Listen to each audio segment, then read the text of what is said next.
it's very difficult to get it in, and the kind of concentrations that we make it in, it's very dangerous and difficult to create. It could run out pretty soon. It's going to take another 6 weeks to get it in, so get some right now while we've got it. Why it's difficult is because we make it in this high concentration, 30 parts per million. That's pretty unusual. InfoWarsLife.com takes colloidal silver to the next level. We use a cutting-edge technique that is free of toxic artificial alternatives. We have a production method that uses ultra-high voltage electrical process that generates minute-sized particles and ensures the stability of these particles. There's never been a more important time to have a powerful and clean form of colloidal silver, because right now we're coming up to cold and flu and virus season. It is one of, historically, the best antibiotics that you can find, a natural antibiotic. It's something that is vital for your health. You can find that at InfoWarsLife.com, Silver Bullet, or you can call 1-888-253-3139. That's 888-253-3139. Again, we've got it back in stock right now. It's just a limited supply. Paul, we were talking just before the break about Obama acting like a dictator, acting like an emperor. And, of course, he's doing it on Revolution Day in Mexico. That was a day they actually overthrew their emperor. I guess he's kind of taking it in the opposite way. He's trying to overthrow our social, economic, legal system so that he can essentially become an emperor. But it's not something that they run from. I want to play this clip from CNN and get your comments on it. This is Obama saying that being called, actually his spokesperson saying that being called an emperor is a criticism that the president wears with a badge of honor. Here's that clip. Speaker Boehner has just put out a statement saying that if he does go ahead with executive action, he will have cemented his governing with lawlessness.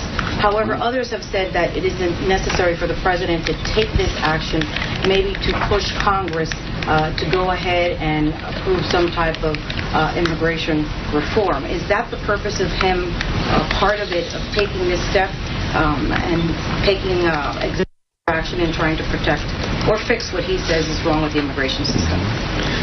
Well, I'll say a couple things about the quote. I happen to see that too. I mean, there are a couple things that stuck out to me. The first is, again, we'll have an ample opportunity to discuss the legal basis for the president's executive actions once he's announced them.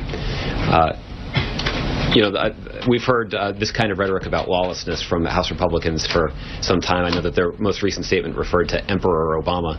The fact of the matter is, the president is somebody who is willing to examine the law, review the law, and use every element of that law to make progress for the American people. And that is, and if that is something that Republicans are critical of, then that's, maybe a criticism that the president wears with a badge of honor, I think.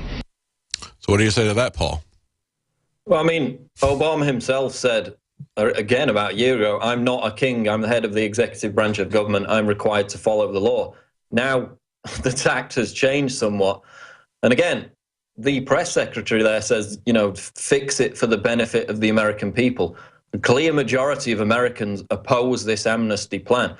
Even almost half of Latinos oppose it. In fact, there was an NBC poll which came out just yesterday, and they had to try and discredit their own poll by saying it wasn't a large enough sample size, because almost half of Latinos they asked actually opposed Obama's executive agenda on amnesty.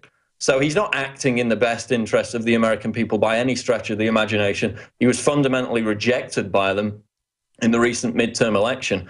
And then, as you mentioned before, there's the social aspect. All these sheriffs have come out over the past 24 hours and said that this is going to be a green light, a welcoming beacon for criminals to flood into the United States, because obviously a lot of the illegal immigrants have a large criminal element amongst them. And this is going to start to gradually tear apart the fabric of American society as it has in Europe. And I can speak on the subject from that perspective, living here.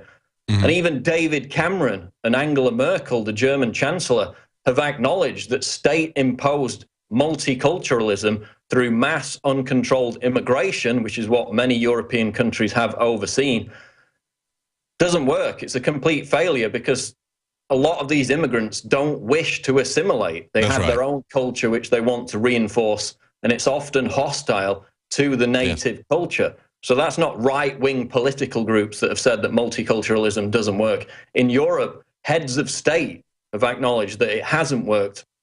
And it's led to social disparity. It's led to riots in places like Sweden, in Stockholm, France, in Paris, and the UK, of course, back in 2011. And I mean, if you look at Sweden, which has completely thrown its doors wide open to illegal immigration, now they have a situation where Swedish paramedics need body armor to enter Muslim areas of Sweden because these gangs, these Muslim gangs, have taken over 55 areas in Sweden, these major metropolitan areas, which are now being designated as no-go zones. The government is now even debating whether to cut off services to these zones, because whenever the police go in there for any reason whatsoever, they're attacked with machetes and other weapons. And it's a massive, massive problem. Sweden has the highest rape rate in Europe. It has the second highest in the world, double the number of rapes compared to America.